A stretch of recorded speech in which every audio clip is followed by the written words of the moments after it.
Essentially, we challenged the award of the coastal road on two fronts, on two grounds. First, that the process of awarding the contract was, in our opinion, unlawful because it violated the Public Procurement Act, which is a law. That's number one. Number two, that in proceeding with the contract, additional illegalities were being perpetrated by not preparing, completing, and publishing an environmental impact assessment as required by the EIA Act, which is another law.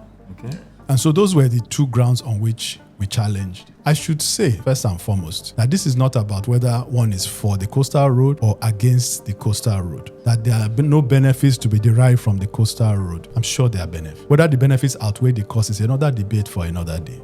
But even if you are for the coastal road, which I don't fundamentally have objection against, you must do it the right way. And you must ensure that we are getting value as a people for the money that we're spending. Bear in mind that the money we're talking about is not peanuts. For Section 1, which is just half of what they are doing here, between half of what they are doing here in Lagos, Section 1 is just about maybe 40 kilometers or so. It's over 1 trillion naira.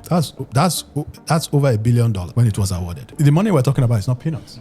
Development on behalf of the people. If you go to the heart of the problem as to why our resources have not produced development, you will see that at the heart of it is the process by which projects are undertaken, the way by which contracts are awarded, the competitive nature, the due diligence, the good faith in the award of those contracts. If government were awarding contracts throughout all these years in the way in which you would have awarded contracts for the business that you are running, this country's outcomes would have been dramatically. And so this is the primary purpose for us challenging this. Because we believe that, look, it's not often that you see a very large project like this, that a lot of the facts are in the public domain. If you ask 9 out of 10 people, they will tell you that there was no competitive bidding on that project.